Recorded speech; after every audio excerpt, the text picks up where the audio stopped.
Well,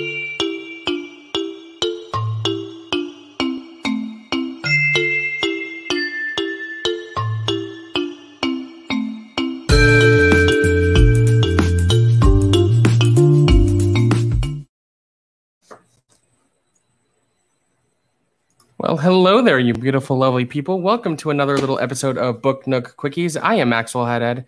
This is the Off the Rails Network, formerly the PJ Campbell Network, or the Pajukin, as it was lovingly and colloquially known. I am here today to talk to you about Yearbook by Seth Rogen. This book came out earlier this year in May.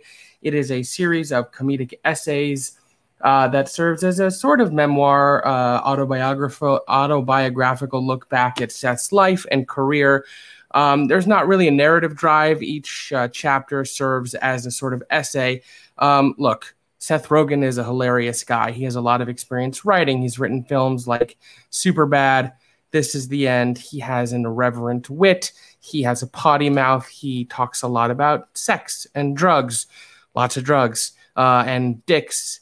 If you've seen a Seth Rogen movie, especially one that he's either produced or written or directed, you have a sort of idea as to the tone and content of this book. It is not for children. It is for adults. There are a lot of celebrities, especially funny celebrities, that have written books over the last decade. Amy Poehler, Neil Patrick Harris, Tina Fey, and on and on and on. This is by far one of my favorites in that genre. I often find books funny. I rarely laugh out loud while reading books. I read this book in one sitting and was audibly laughing for a good portion of it. Seth Rogen is Jewish. I am Jewish. This book is delightfully Jewish. There are moments and jokes in here that I think you would probably only fully understand if you are Jewish. That's not to say you can't enjoy the book and read it if you aren't Jewish, but there are certain cultural elements in terms of family and his grandparents, and growing up and his bar mitzvah and going to Jewish sleepaway camp that are very resonant to me. I found myself having a lot in common with Seth and his family and the way he grew up, and the honesty and vulnerability and specificity that he brings to the stories he tells not only had me cackling, as I mentioned, but made me feel like by the end of this book, I really got to know Seth better as a person, and I think that is the goal with any sort of memoir-esque book, not only to be entertained, but to laugh your ass off and get to know the person as a human being. Celebrities are often larger-than-life characters. We put them on a pedestal. We look at them through a shroud of mystery.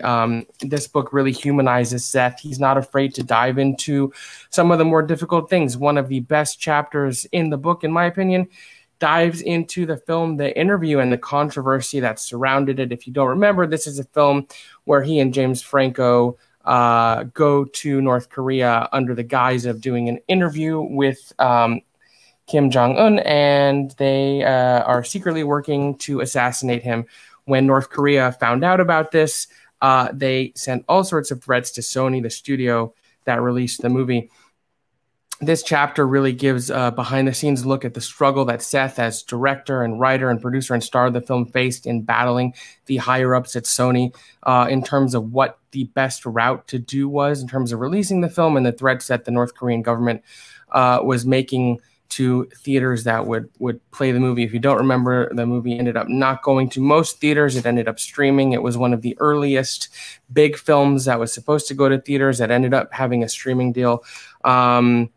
My favorite part of that chapter was when it delved into the speech Barack Obama ended up giving about the film. Seth was super worried that Barack was going to take the side of Sony. He ended up taking the side of Seth in the film and saying we can't kowtow to the pressure of a foreign government.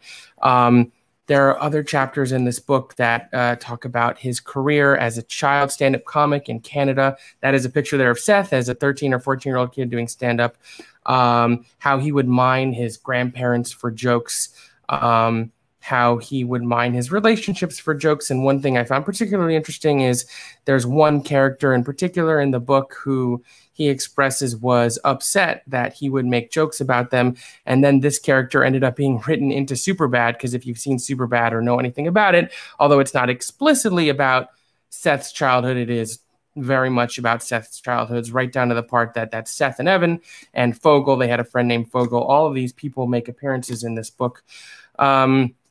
So Seth really takes a look back at his life and his career with a sort of, I don't want to say apologetic eye, but certainly with an eye towards examining the mistakes he made and the things he could have done better, while also at the same time not giving a fuck. There's a chapter where he goes to Amsterdam and takes way too many shrooms and goes on an incredible trip and ends up on a train to Paris.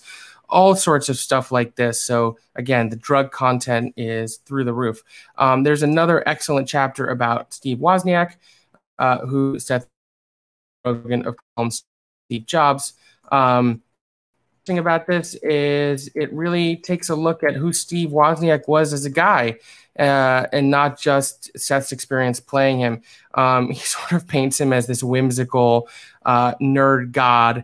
One of my favorite parts is where he and Steve and Seth's wife go to the Magic Castle, and then Steve and his wife, upon leaving, hopped on their segways and rolled away to wherever it was they were going. The most delightful note being that they literally had Segway model 001 and 002, the first Segways that anyone ever bought.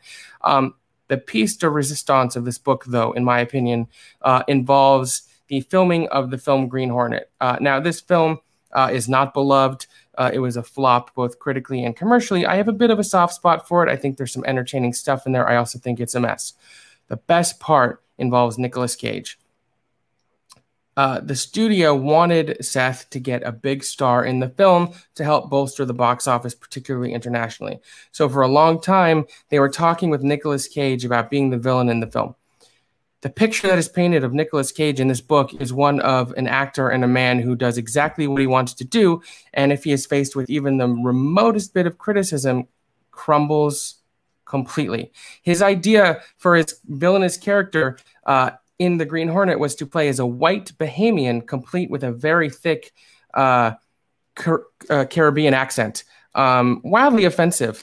The funniest bit is Nicolas Cage and Seth Rogen have a meeting later after the film came out, thinking it was about doing another project together, but Nick Cage really just wanted to ask Seth if James Franco ripped off his idea for his character in Spring Breakers, which, if you've seen Spring Breakers, James Franco is not playing a Bahamian. So yeah, this book dives into all sorts of crazy stuff like this. Kanye West is a frequent character throughout this book.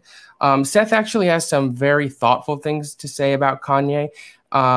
Seth is not afraid to dive into his political opinions. He's not afraid to trash Trump. He's not afraid to hold Kanye to task for his interactions with Trump, but at the same time, he does sort of give his thoughts as to why Kanye is facing some of the things that he's facing.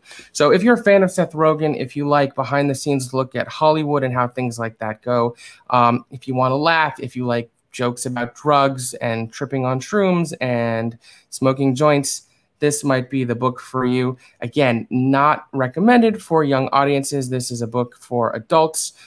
It's filthy. It's hilarious. It is one of the better celebrity memoirs grouping of comedic essays I've read. It's available now. If you do read it, let me know in the comments or send me a DM on Twitter at Maxwell. Let me know what you think. I'm going to be back soon with more Book Nook Quickies. Thank you for tuning in, and I will see you next time.